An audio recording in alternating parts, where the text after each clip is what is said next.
Good morning, dear students. Today we are going to talk about moving coil galvanometer. Okay. So as in the previous video, we have already seen that how the moving coil galvanometer looks and how it works. We have already seen. Here you can see in the moving coil galvanometer, we have the two terminals T1 and T2, which is nothing but a non-metallic frame in which we have connected this spring. Okay. And we have a soft iron core. Okay. Which is nothing but increasing the magnetic field. Here north and south we have a horseshoe pole magnet and a pointer we have, and its principle is what? That in a moving coil galvanometer it is simply based on the principle when the current carrying loop or a coil is placed in a uniform magnetic field, it experiences a torque. This we have seen in the previous video also when we have calculated the torque. So here we are going to start with it. What is galvanometer? It is a device which is used to measure a small current in the circuit. So now we are going to start without wasting the time theory.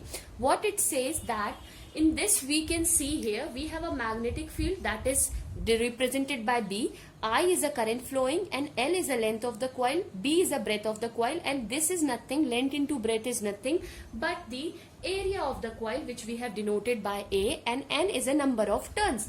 And if I will talk about theta, so what is this theta is? Theta is nothing but the angle made by the normal to the plane of the coil. Okay, this is nothing, and the magnetic field. So see, theta is the angle between them. So now we are going to start or seeing its expression. What is going to happen when the current is going to flow in this? We know when the current flows through the coil, what will happen? It produces a torque. What is that torque? We have already seen in the previous class. That's why I am writing it directly. NIBA sine theta. Okay. Now N is number of turns, I is a current, A is the area, B is a magnetic field, and theta is the angle which is made by the magnetic field.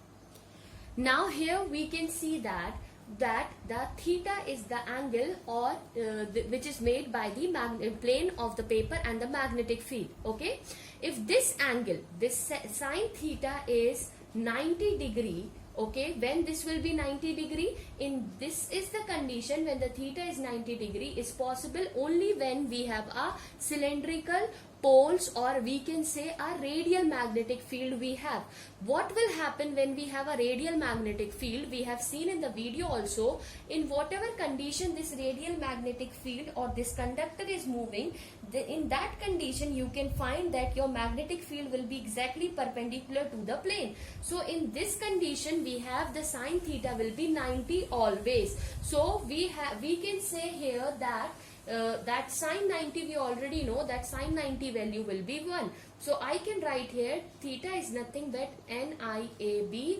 Okay, this is nothing but a sine theta value will be 1. Okay, so we know that whenever there is a torque, okay, whenever there is a torque, this torque in this case we call this torque is nothing but a deflecting torque. We call this torque is deflecting torque.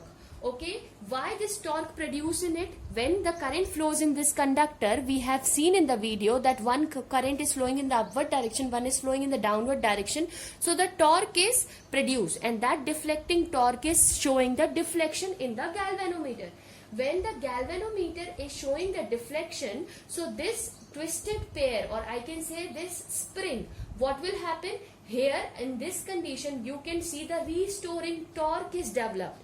Why? Because spring have a nature. When it is going to be moved in this way, so it is going to be restored. So we can say that we will experiencing a restoring torque. Okay, we are going to experiencing a restoring torque. Why we are experiencing a restoring torque? Because of the deflecting torque only the restoring torque generated or produced. So that restoring torque is nothing but I am representing this with tau dash. That is nothing but K phi.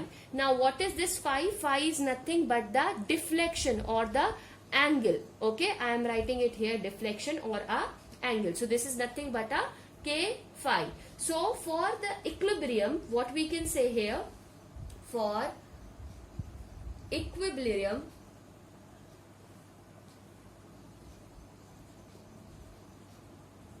we have that the tau is equals to tau dash, correct? So what is the value of your tau? We already know the value of your tau, so I am writing it here, the value of your tau and everything. So what is that value? We are going to see here. What is the value of tau? Tau value is nothing but NIAB. And what is the value of your tau dash? Tau dash value is nothing but your K phi. This is the value. So from here I can calculate the value of my current. What is the value? I can transpose everything in terms of this. So K phi upon NAB. This I will get. Okay. Now here I can write I is equals to K. I equals to G phi. Now the question comes, what is this G? G is nothing but G is called the galvanometer constant. G is nothing but a galvanometer constant. This is nothing but a galvanometer constant. Now the question comes, what is this galvanometer constant? This galvanometer constant, you can see here from the above figure that K upon NAB is equals to G. Why it is equals to G? Because number of turns is fixed, area is fixed, and the magnetic field is fixed. So, and here you can find that I is directly proportional to phi. So what I can write from the above expression, that I is directly proportional to phi, and this is only the principle of your moving coil galvanometer. When a current carrying conductor placed in a uniform magnetic field is directly proportional to the deflection or the torque, or we can say the deflection produced in the coil or shows by the circuit. So this is what we have obtained, that I is directly proportional to phi. Okay, so this is your simple working of your moving coil galvanometer. Now the question, what we can use the application of galvanometer. So the galvanometer is used in the electric circuits to detect the current.